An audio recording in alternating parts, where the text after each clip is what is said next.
Som un territori emprenedor, amb un medi rural que és font de riquesa i d'oportunitats, ple d'empreses i projectes que dinamitzen el territori.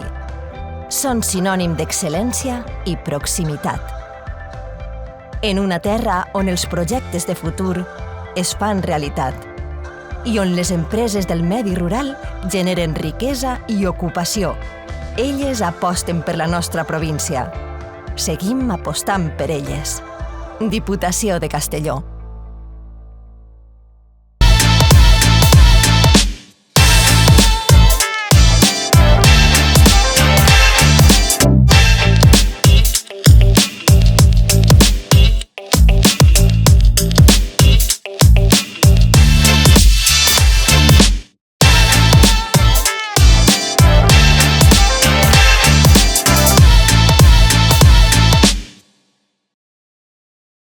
Benvinguts i benvingudes a un programa més del Balconet.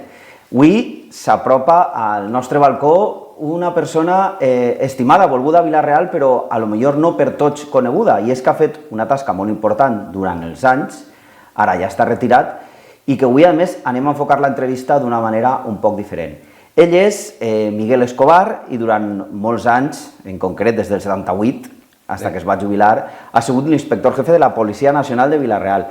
Miguel, bienvenido al Balconet, ¿qué tal? Buenos días, bienvenido, muchas gracias. Bien, aquí estoy a explicaros un poquito lo que queráis saber.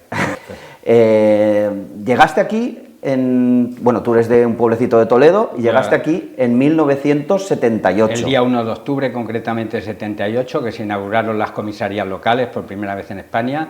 Villarreal tenía, y aquí llegamos una promoción de 7 inspectores, un comisario y 50 o 60 policías armadas, que eran entonces Policía Nacional, los denominados marrones. Éramos dos cuerpos todavía diferentes. Por un lado estábamos el cuerpo superior y por otro lado la Policía Nacional. ¿Cómo fue la Vila-real que te encontraste en 1978 cuando tú llegaste aquí? Yo llegué aquí, venía procedente de Guadalajara, el de anterior destino había sido Barcelona y luego Guadalajara, y me encontré, la verdad, con un pueblo bastante pequeño para la idea que yo tenía. Yo pedí esta localidad porque el Mediterráneo me atraía, había estado destinado en Barcelona y quería venir a una zona mediterránea. Lo pensé y lo medité bastante, me enteré de cómo era el pueblo, los habitantes que tenía, la situación, la ubicación, y me pareció un punto ideal para hacer aquí mi vida ya. ¿Cómo te enteraste? Porque en internet no buscarías. No, entonces internet prácticamente inexistente. Salen las vacantes, salen las comisarías de nueva creación, aquí era Valdusó, Burriana y Villarreal. Miré los municipios, miré los habitantes, hablé con compañeros de Castellón que conocían esta ciudad, compañeros de Sagunto que yo tenía en Guadalajara que habían estado destinados, y me hablaron un poquito de cómo era esta ciudad, y decidí por ella. Y acerté plenamente, yo creo. ¿Qué te dijeron? ¿Es un sitio tranquilo? Es un sitio que está bastante bien, tranquilo, bien ubicado, cerca de la playa pero no playero, muy cerca de la capital, de Castellón, con lo cual prácticamente sería una comisaría distrito de Castellón. En definitiva, que me lo planteé muy detenidamente. Por curiosidad, ¿no te hablaron ni de azulejos ni de fútbol? No. Entonces, cuando yo llegué aquí, yo llamaba a cualquier punto de España para necesitar algo, a cualquier comisaría, oye, que te llamo de Villarreal. ¿Villarreal dónde? Y yo decía Porcelanosa, y rápidamente lo ubicaban. En los años posteriores, con decir Villarreal, el equipo de primera, ahí ya no necesitaba dar más explicaciones. Curioso, curioso. Bueno, 30 años en activo, has conocido, 40 en total, 30 en Vila-real. Has conocido épocas, por decirlo así, muy complicadas. Épocas más tranquilas, épocas con un tipo de problemática específica, otras que cambiaba. Los primeros años, cuando llegué en el 78, a pesar de que era una ciudad muy tranquila, ya sabes el problema que había con la droga, sobre todo con la heroína. Había un montón de delitos, prácticamente el 70, el 80% eran cometidos por heroinómanos, prácticamente reincidentes, y esa era la problemática, muchos delitos contra la propiedad y la mayoría cometidos por la generación que se enganchó con la heroína cuando no sabían todavía en realidad dónde se estaba metiendo. Eso nos duró pues unos 8 o 9 años, 70, 80, combatíamos con ese tipo de delincuencia sobre todo. ¿Vale? Luego nos vinieron la inmigración clandestina, también nos propuso un problema grave, no sé, tú no lo has vivido, temporeros que venían entonces sin papeles, ocupaban Maset, ocupaban todo, y fue un problemilla también tratar de luchar contra eso. Respecto a lo que me cuentas de la inmigración, yo no recuerdo, pero he oído que hubo incluso, pues bueno, se encerraron en la iglesia. Hubo un encierro en la arciprestal. Pero porque pedían condiciones laborales dignas, sí, ¿no? Sí, pedían contratos, pedían condiciones dignas, se encerraron en la arciprestal, allí estuvieron durante bastante tiempo. El arcipreste admitió, pero les advertía que eso era un sitio de culto y de los feligreses, que de alguna manera hubo que poner un servicio de vigilancia para evitar que entrara más gente, porque aquello fue un punto de atención, empezó la prensa, empezaron a venir, y fue un problema bastante grave lo de extranjería durante esa época. ¿Y cómo se resolvían esos problemas, que no era un delito como tal, sino que era una aplicando protesta? la ley de extranjería, pero muy problemático, porque la ley de extranjería te permite expulsar a extranjeros documentados. Lógicamente no puedes expulsar a uno que ningún país te reconozca como súbdito suyo. Y aquellos venían, así como hoy, la mayoría, lo primero que les interesa es empadronarse para poder acceder a servicios municipales. Entonces lo primero que hacían era esconder la documentación, de manera que incoábamos expedientes de expulsión, pero se podían ejecutar prácticamente muy pocos, porque ningún país nos lo reconocía como ciudadano suyo. Y esa fue una época, esa ya te digo, con la problemática esa. Luego vino otra, cuando la caída del muro de Berlín, ¿qué empezamos? Con países del este, delincuencia ya más organizada, que también sufrimos unos cuantos años, ya una delincuencia que no era propia, no era local, ya no era Villarreal, era Valencia, era Castellón, y sufríamos prácticamente lo mismo. Bandas organizadas que se recorren la costa, todavía creo que ese problema existe, y recorren la costa, ya no son locales, ya no es gente que conozcas como eran los primeros tiempos. Los primeros tiempos, que han robado en tal sitio, fulano, mengano, llamábamos, oye, venir para acá, prácticamente ese era el procedimiento. Luego, se resolvía rápido, ¿no? Sí, además con chavales que conocíamos de aquí, que eran clientes habituales, que una y otra vez. Luego cambió ese tipo de delincuencia, ya te digo, en los años 2000, empezó la delincuencia organizada, palos ya más importantes, más graves, en viviendas, incluso con moradores. En definitiva, así ha ido evolucionando la Villarreal que yo conocí a la Villarreal actual, que prácticamente tiene muy poco que ver con aquella. Conserva el núcleo, pero ha cambiado mucho su fisionomía demográfica y todo esto. En los 90, nos situamos ya en esta época, también existía y mucho el terrorismo, ¿no? Sí. En este caso era ETA, después ha sido un terrorismo yihadista, otro tipo. Yo me gustaría saber cómo compaginabais bueno, el atender a una ciudad más bien pequeña con este tipo de alertas que, bueno, que eran a nivel nacional. Sí, aquí prácticamente la verdad es que de terrorismo, problema que nos atañera de manera directa, no tuvimos. Estaba el terrorismo de ETA, que de vez en cuando se declaraba una alerta en el grado máximo, tomar precauciones, sobre todo personales, en cuanto a revisar vehículos, revisar comisaría, que procurar coches, vehículos que aparcaran en las inmediaciones, pero directamente no lo tuvimos, hasta el punto de que nos llevaban agregados. Yo estando aquí he ido a Irún, he estado agregado en Irún, con los problemas de ETA, porque aquí la cosa estaba más tranquila, entonces nos llevaban a distintos sitios de ese tipo, donde el terrorismo era más visible. ¿Pero labores de escolta? Labores de escolta, ¿o de otro tipo? Cuando venía una autoridad y poquito más. Las autoridades de aquí, las locales, tenían su propia escolta con policía local. Autoridades estatales, si venía alguna visita, pues lógicamente se le daba a su escolta que traen ellos y luego la que le proporcionábamos aquí en comisaría. Pero la verdad es que el terrorismo, el de ETA, apenas nos impactó, y apenas aquí tuvimos. Acuérdate que en Castellón sí que hubo una explosión en el Hotel Golf, creo que fue, o en el Grau, creo en que el fue. Grau de Castellón. En el restaurante del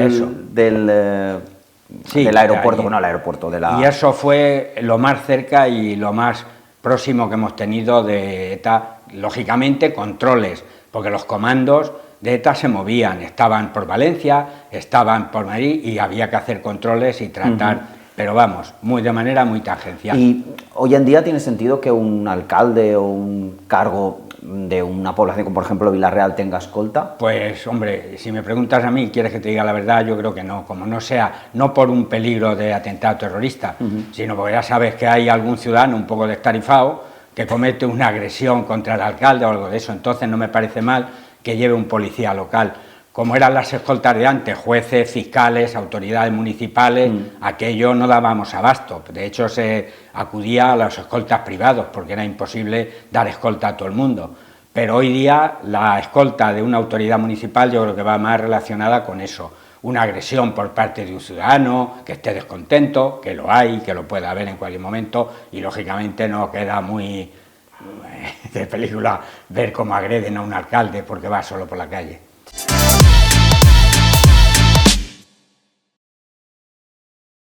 Som un territori emprenedor, amb un medi rural que és font de riquesa i d'oportunitats, ple d'empreses i projectes que dinamitzen el territori. Són sinònim d'excel·lència i proximitat. En una terra on els projectes de futur es fan realitat i on les empreses del medi rural generen riquesa i ocupació. Elles aposten per la nostra província. Seguim apostant per elles. Diputació de Castelló.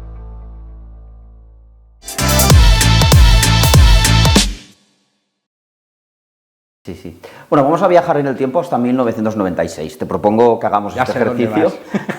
El 96, ya te lo imaginas. Sí. Alguien como tú, que como inspector pues, ha vivido tantas épocas, momentos tan cruciales de nuestra historia y vistos desde alguien que ha estado en Vila-real todo este tiempo. Bueno, como bien recuerdas, y seguramente, pues bueno, si alguien no recuerda, vamos a refrescar rápidamente la memoria. En 1996, en el año 96, Vila-real fue el epicentro, por desgracia, de una serie de crímenes. Asesinatos. Hasta, si no me equivoco, en 6 días, en menos de 6 días aparecieron muertas 3 mujeres. ¿Vale? Sí. En Borarriu, que es el término municipal de Vila-real con Almazora, el Mijares, toda esta zona que hay allí, ¿no? Bueno, ¿cómo te llegó a ti esta noticia y cómo enfrentasteis esos primeros pasos de la investigación? A ver, creo que fue a principios de año 96. El paraje Borarriu es un paraje muy agreste, muchas zarzas, mucho cañaveral, prácticamente imposible entrar allí, a no ser, como ocurrió, que estaba un señor buscando espárragos y se tropezó con un esqueleto. Eso fue la alarma. Rápidamente, lógicamente nos llaman a nosotros, desplazamos allí al equipo de policía científica, entonces yo estaba de jefe del grupo Policía Judicial y vamos allí los de Policía Judicial. Inmediatamente nos damos cuenta de que aquello no es una muerte accidental, ni es una muerte, no solo la posición del esqueleto, sino el paraje donde estaba. Es imposible que allí alguien entre de manera voluntaria. Empezamos las investigaciones, lógicamente sin identificación, es prácticamente imposible. Lo básico, inicial, es una identificación para poder investigar el entorno. Estaba completamente esqueleto. Hablamos con los forenses, nos datan la fecha de la muerte en 3-4 años anteriores. Una pregunta, ¿cómo se hacía el análisis forense en 1996? ¿Se hacía en el cementerio de Vila-real? En el cementerio de Vila-real. No había entomología para analizar, esto fue posterior, ya lo habrás visto en películas del CSI, los insectos por la época, por los años. No había ADN, era prácticamente desconocido. Entonces lo primero que se hace es una inspección ocular en el lugar, muy complicada por el paraje donde era. Acotamos un espacio que consideramos adecuado para iniciar la investigación, no hay indicios, no queda nada, y nos encontramos con el problema de la data de la muerte, que ya te digo, 3 o 4 años anteriores. Empezamos a buscar, lógicamente, personas desaparecidas. Es decir, por el estado de descomposición de ese cadáver, se os sugiere que llevaba por lo menos 3 años. Los forenses nos dicen que ellos datan aproximadamente 3-4 años atrás. La línea de investigación, empezar a buscar mujeres desaparecidas en esa fecha, en la provincia, primero la localidad, la provincia, luego ampliamos a la comunidad, no encontrábamos resultados coincidentes, pero a los pocos días, 2 días creo que fueron, unos chavales que habían ido y que les había traído por el morbo aquello del cadáver, entran en el paraje y se encuentran con otro cuerpo unos cuantos metros, bastantes metros, más allá del primer punto. Avisan rápidamente, aquello ya cambia, ya no es un cadáver. ¿Cómo reaccionas cuando te dicen hay otro cadáver? Pues hay que buscar todo lo posible, porque igual nos encontramos 3, 4, 5 y ya pensamos en un asesinato o un asesino en serie. Ya no es un hecho puntual, encuentran el otro cadáver, ampliamos el punto de inspección y desbrozamos, mandamos al ayuntamiento que nos desbroce prácticamente toda la ribera y aparece el tercer cadáver. Ya la línea de investigación nos cambia un poquito. ¿Y cómo se te queda el cuerpo cuando...? Pues hombre, se te queda el cuerpo diciendo que esto pase aquí y en esta época, y cómo empezamos, cómo metemos mano a esto, sin nada para ningún inicio, ningún indicio de investigación. Lo vemos ya desde el principio algo muy problemático y muy complejo. Pero aparte de las 3 mujeres muertas, por ahogamiento, que parece que es, bueno, que fue... Sí. ¿Hay alguna cosa que os haga pensar que guardan relación, aparte de obviamente haberlas encontrado en el mismo sitio? Obviamente las 3 en el mismo sitio y más o menos sabemos que son mujeres, de una parece un sujetador, la otra, y entonces nos da un poquito la intención de pensar por la zona donde es. Entonces había prostitutas que se ponían por allí y se ponían por la carretera burriana, y estas eran identificadas o hablaban con ellas prácticamente a diario todas las patrullas nuestras. Z, los CAS iban allí, las preguntaban, comentaban, siempre cogías algo de información y se las identificaba. Empezamos como primera línea de investigación posible, ¿por qué no miramos a ver si es alguna? ¿Qué hacemos? Tirar de partes de ocurrencias diarios y vemos que desde agosto del 95 hasta la fecha de la aparición de los cuerpos, ni la Natalia, ni la Mercedes, ni la Paqui aparecen identificadas. Fechas anteriores todos los días prácticamente, el parte del vehículo que las identifica, que se hace diario, a las tantas horas hablamos con Paqui. Todo esto en papel, ¿no? Todo papel, entonces no había otra cosa, era el papel. Identificada Paqui a tal hora, identificada, hablamos con ella y vemos eso, que desde agosto no hay nada de estas 3, dijimos, date, aquí está la cuestión. Rápidamente, claro, los forenses, hablamos con ellos y nos dicen que es muy posible que sea desde agosto, que tal y como están las condiciones en aquel paraje, animales, insectos, todo el tiempo, lo que ha sido todo el verano, el invierno, que es muy posible que sí. Mucha humedad allí también. Y ya nos cambia la línea de investigación. Se crea un equipo de investigación que dirige un inspector que viene de Madrid, del grupo de homicidios. Aquí en Villarreal, Aquí ¿no? a Villarreal. Formamos parte de él, yo como jefe de policía judicial y otro compañero de policía judicial y 2 o 3 inspectores de la comisaría Castellón. Formamos el equipo, bajo la dirección del inspector que venía de homicidios, que lógicamente su experiencia era mucho mayor que la nuestra. Nosotros nos habíamos encontrado aquí asesinatos, pocos homicidios, sí, es decir, muertes violentas como el de la gasolinera, como el otro, eso sí que habíamos encontrado. Pero investigar asesinatos transcurrido tanto tiempo, empezamos bajo su dirección. Me recuerda un poco, y permíteme un poco la broma, que no es para un tema para bromear, pero me recuerda un poco las películas americanas, el pueblo del medio oeste, el sheriff, y que vienen los del FBI. El FBI. También pasa con la Guardia Civil, ya sabes, está la UCO, que tiene mucha fama, especializado. Cuando hay un episodio de este tipo, lógicamente los de la localidad apoyamos, damos todo lo que tenemos de sí, pero hay muchas cosas que no nos dedicamos a eso. Nosotros nos dedicamos a robos, a estafas, a asaltos, a lesiones, no nos especializamos en un tema concreto. ¿Cuántas horas de tu día a día le dedicabas a esto? A esto todas las horas del día, menos las 6 o 7 por la noche. El equipo de investigación con él. ¿Llegabas a casa, te llegaba acostabas? a casa, me acostaba y a la mañana... ¿Y podías dormir? A veces sí, a veces no, a veces dándole vueltas al coco, por dónde podemos tirar, interrogatorios, tomas declaraciones, parece cientos de tomas declaraciones. Logramos con un dedo de uno de los cadáveres, nos lo reconstruyen en Policía Científica de Madrid y reconstruyen la huella y podemos identificar, creo que fue a Paquita, o sea, a León, a esas, y ya dijimos, pues esto ya no hay duda, aquí está. Empiezan los interrogatorios. Aquí ya te voy a cortar un poquito porque llega un momento, después de meses de investigación, en que yo tengo que ocuparme de Villarreal, no puedo estar 24 horas, los 365 dedicados a este equipo de investigación. He dejado aquí mi grupo cojo y me aparto del equipo de investigación.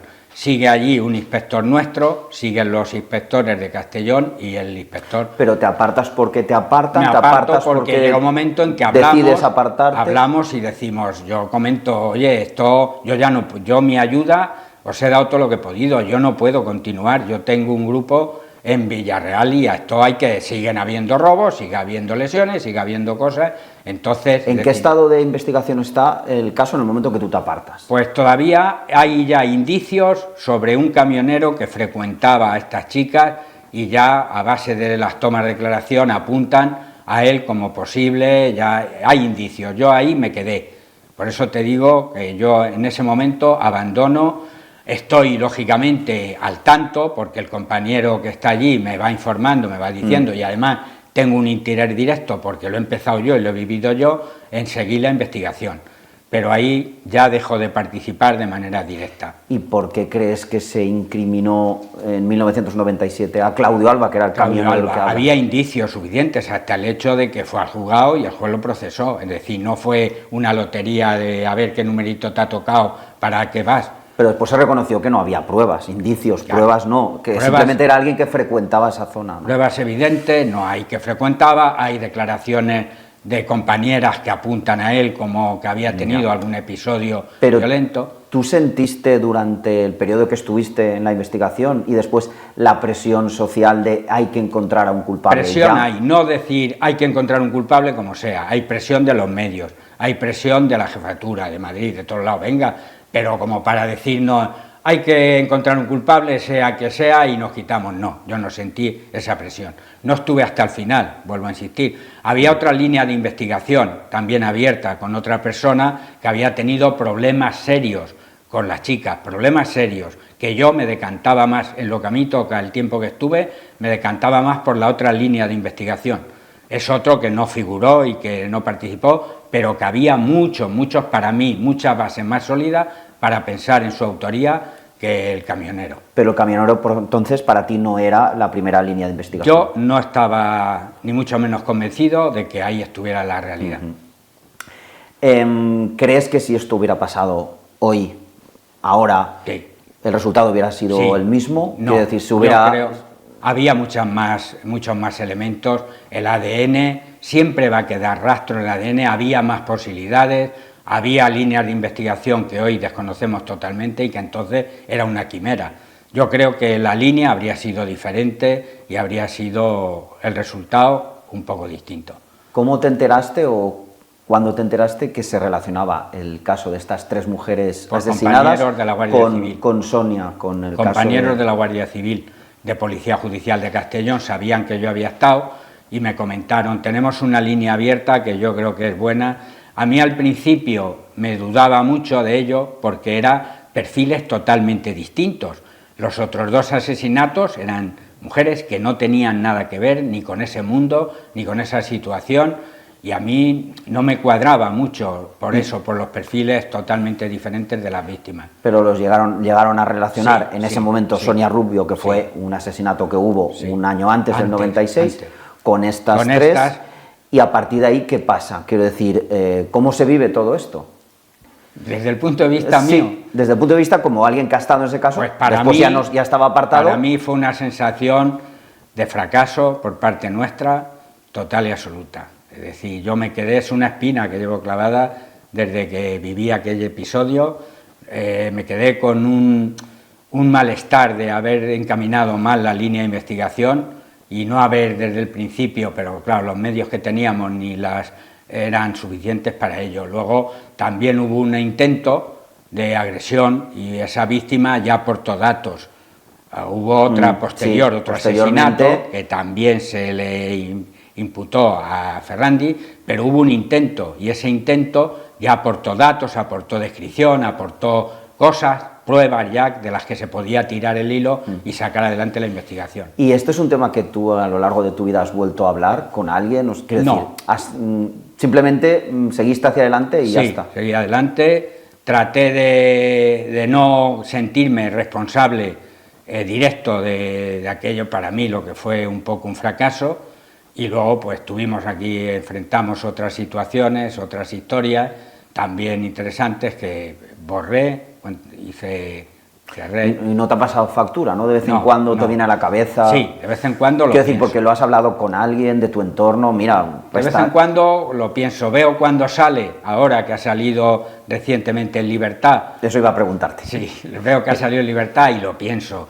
Y vuelvo al tema y por qué fallamos en esa línea de investigación, por qué nos lanzamos tan pronto y no agotamos más las cosas hasta haber atado las cosas bien atadas, yo que sé. También es un poco cuestión de encontrar en el momento oportuno.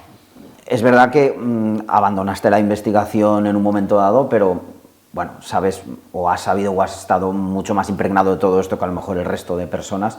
Entonces, ese hombre ahora ha salido en libertad. Sí. Él ha dicho que no piensa volver a España, que se irá fuera, que quiere olvidar esto. Bueno, ¿tú crees que volverá? Cuando digo volverá, no volverá a España o a Vila-real, sino volverá a delinquir. A delinquir. Yo quiero confiar en el equipo técnico de prisiones que ha hecho los análisis pertinentes, las pruebas psicológicas, como para considerar que ya no supone un riesgo.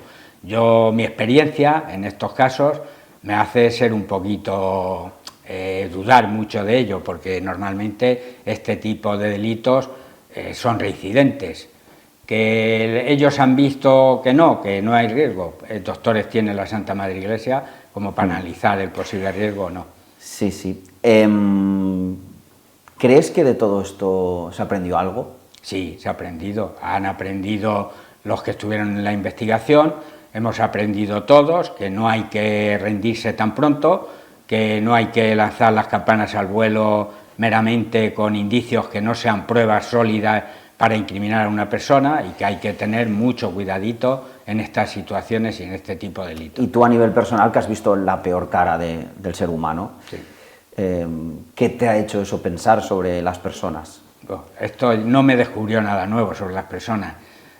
Sabes que tocamos precisamente eso, el lado más oscuro de la gente, no de otros episodios, de otros asesinatos, de otras vivencias, y no me ha descubierto nada ni me lo descubrió, solamente que el lado más sórdido de las personas es con el que vivimos, y esa es una de las cosas, te comentaba, por la que a determinada edad puedes hacer el parón y decir: me voy a mi casa, me olvido de todo esto, trato de cambiar de mentalidad y de vivir otra vida y otras experiencias, porque después de 47 años en activo que he estado, ya llegó un momento en que dije: a mi casa me voy.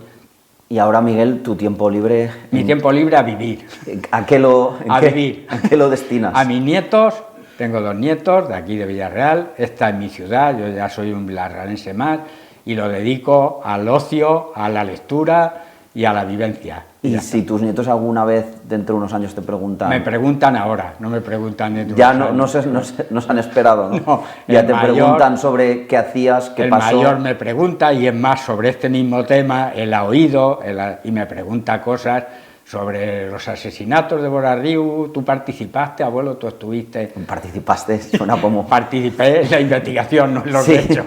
Vale. Pues Miguel, muchísimas gracias. Yo no sé si alguien alguna vez te ha preguntado sobre esto. No. De estos se han escrito literalmente ríos de tinta, sí. Y se han hecho podcasts, Sí.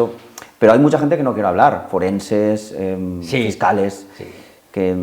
Y a veces pues puede ser interesante, dejar si tú dices que cosas. seguiste adelante, pues a veces en un momento dado reflexionar y verlo con un enfoque que te ha dado la experiencia del tiempo, ¿no? Sí.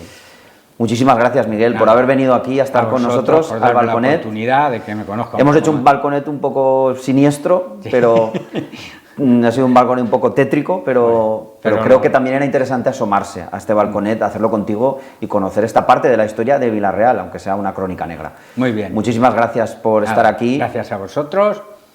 I a vostès, gràcies per haver-nos acompanyat una volta més en este balconet. Esperem que dintre de les possibilitats hagin disfrutat, no sé si és la paraula adequada, però que us hagi agradat el programa i els esperem en el pròxim balconet. Gràcies.